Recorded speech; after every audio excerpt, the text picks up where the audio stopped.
What's up, guys, and welcome back to another Diablo 3 set dungeon guide. This one's going to be going over the Witch Doctor Raiment of the Jade Harvester. And we'll go through the build and then commentary on the strategy and all that stuff so you can see my mastery playthrough and all that good stuff. Alright, starting off with location, it's going to be in Act 4. What you're going to do is you're going to port to the Gardens of Hope first tier. And then when you get here, just walk backwards right here. And you're heading for the Vestibule of Light. Once you get here, follow the upward portion of the zone along this wall here, and then it'll be over here in this corner right there. Going over the objectives here: harvest 15 enemies simultaneously 10 times with soul harvest, obviously.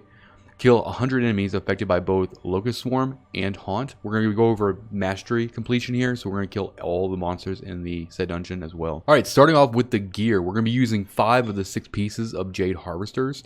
We're going to not be using the boots. Instead, we're going to go with illusionary boots so we can walk through guys and kind of group guys up. And then for our gems, we want topaz in the chest and the pants, and then a diamond for CDR in the helm. I'm using Ring of Emptiness, which is going to buff the damage for enemies affected by Haunt and Locust Swarm. And then I'm also using the Endless Walk set to increase the damage a little bit. We do kind of want a little bit of a damage boost here, so we don't have to spend so much time trying to get single targets down and stuff like that, like stragglers. The legendary gems I'm opting to use, I'm only using 2 of them. I'm going to be using Swiftness just to get a little bit more cooldown and attack speed, and then Bane the Powerful. So when I kill an elite, I get a little bit more increased damage. For your bracers, you're going to be using Lucumbra's Ornament, which is going to reduce your damage taken for the amount of stacks that you have. I don't think you're going to have a survivability issue here, but these are not bad to actually have around. Your mojo is going to be Shakrani's Triumph, which is going to let you spirit walk until you attack or until an enemy is within 30 yards. This is going to help close the distance and speed up going through this pretty long dungeon.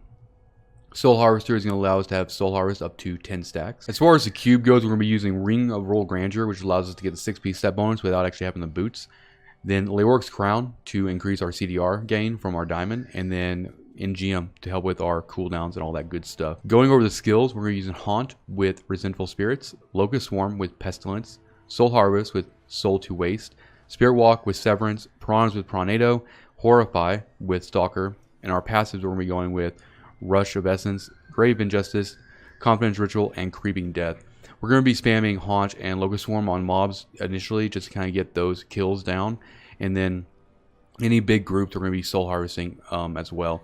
Spirit Walk is what we're going to be using to get around, especially when we start cleaning up the dungeon. It's going to be really helpful. And also once we get our first 2 primary objectives down, we'll be using we'll be using Piranado a lot more than we do at the beginning. If you don't have a whole lot of damage, then you probably be adding this Piranado into your rotation to kill the guys that are affected by Locust Swarm and Haunt.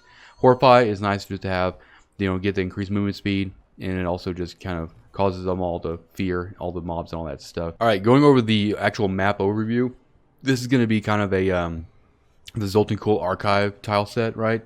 It's going to be kind of annoying to get around, but with our Spirit Walk, it's going to be pretty fast to connect groups of guys. It's very easy to actually get through here and get all of your first 2 primary objectives done pretty quickly. Then you're gonna have to try to jump into Spirit Walk pretty quick after mobs in order to kind of close the gap, and you're gonna run out. It's gonna be a time issue. You're gonna come down to probably 30 seconds on trying to kill everything. It is better if you just kind of kill as much as you can as you're going through it. If you start running on time, you're gonna have to speed it up in between pools. All right, so we're just gonna go through and kind of commentary over this completion here, this mastery completion. As you can see, I'm just going to start off by spirit walking to get to the first set of guys. Even these single target guys, I'm going to try to take down, and I'm gonna be methodical about it all too. Any big groups like this, you can, if they're bigger enough groups, you can probably get 2 soul harvest in. So always check, always try to throw off a second soul harvest. Then just take down stragglers as well, and you just kind of clear it as systematically as possible. Spirit walk will help you get from point to point, and then once you actually start getting into density, you're going to start spamming all of your abilities. So initially here we're just using Locust Swarm and Haunt on everything, and then I'm also using Piranado just to kind of kill guys a little bit quicker too.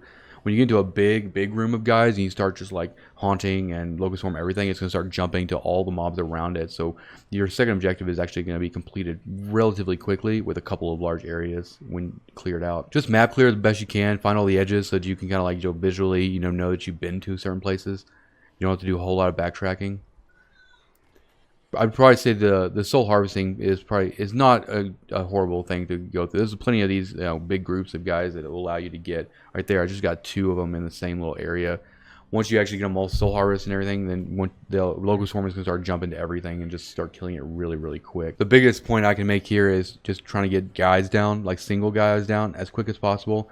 I am using the scoundrel here, and I'm trying to give him as much gear as possible. He's even fully outfitted with high-end emeralds and stuff like that, and using multi-shot and all that stuff, just to try to add a little bit more damage too. Because when it comes down to like just a few mobs here and there, it takes a long time waiting for Haunt and Locust Swarm. So having he also has Oculus Ring on him too, so I can stand in there and try to get a little bit of extra damage as well. That's really going to help you with your time, is just the faster you can take guys down. It won't take very long to put Haunt and Locust Swarm on guys, but waiting for them to actually die is the biggest issue. I'd say you probably want to be around like anywhere between 600 to over 1,000,000 DPS for this. The biggest thing here is speed, right? Once you like this pack right here, once I get this pack down and they're all dead, I need to immediately get back into Spirit Walk and find the next set, right? Because this is the area I'm in right now is a dead end. So whenever you get that cleared, you have to go back around and clear out any area that you have seen. While you're running, you can hit tab to bring up the main menu, but if you leave it open for any more than a second, I think it'll actually stop your commands to your character.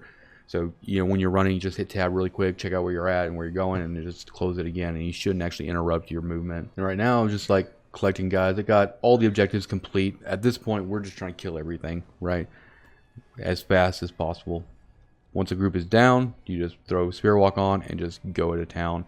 Big groups like this, just try to get Locust Swarm and Haunt on as many different mobs as possible, because it'll actually waterfall down and kill them, and they'll go down a lot quicker that way instead of focusing on just what's in front of you essentially. All right, so we're down to this. We have 5 guys left. Now we're just cleaning up. Once you get down to this point, Spirit Walk will pretty much stay active the majority until you find other mobs, right, or until you attack something.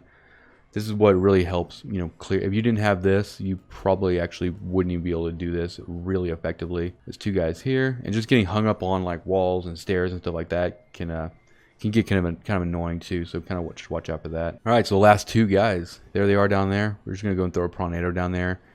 Obviously, there's no stairs there, so I go all the way around, get hung up on walls, and then just take them down. Boom. There's your mastery completion. But anyway, not too difficult. Pretty easy, I would say. Probably not the easiest set dungeon, but it takes a little bit of coordination, and with just kind of systematically clearing the entire thing helps a lot. Might take a few attempts for you, but you'll get it down. I think I maybe went through it once or so before, and then I think the second time I went through it just testing out gear, I actually completed it. So not too bad. Anyway, I hope this video actually helps you get mastery on the Jade Harvester set dungeon. If you like this video, hit the like button. If you want to see more Diablo or gaming content, hit the subscribe button. And like always, thank you for watching, and I'll see you guys next time.